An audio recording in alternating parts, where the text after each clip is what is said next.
Как влеза в клиниката?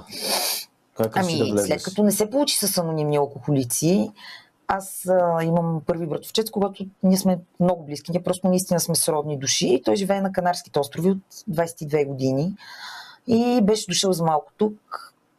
Аз му споделих, че нещата изобщо не са добре. Да, тъй като мен, когато ме видиш през деня, в онзи период, не можеш да си кажеш тази жена алкохолик. Винаги съм гримирана, парфюмирана. Продължаваш да работиш. Да, в добро настроение. Никой не знаеше, всъщност. И аз му споделих какво е положението и той ми каза да отида при него. И естествено, аз като всеки отчаян човек си казах, че когато отида при човекът, който най-много ме разбира на този свят, и когато отида на такова хубаво място, проблемът ще изчезне. Да. Отиде ли? Отидох за 2 месеца и половина. И?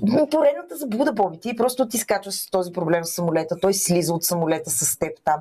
Той е с теб. Аз първия месец, понеже братовчет ми е абсолютен трезвеник и ненавижда просто употребата на алкохол и на всякакви вещества.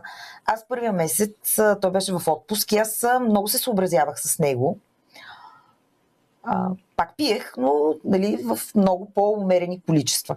След това той тръгна на работа и аз естествено започнах да се крия и да употребявам пак много алкохол. Получавах ужасни паникатаки. Ужасни. Просто получавах в слънчевия сплит една болка силна, едно свиване и задушаване. Тук имах чувство, че гърлото така ми се стеснява.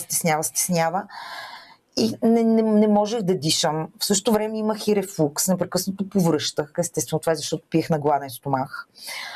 И се чувствах ужасно. И една сутрин, докато повръщах, той просто седеше на рамката на вратата и ми каза: това не е рефлукс и не е паникатака. И аз просто го погледнах и му казах: да, знам, абстиненция е.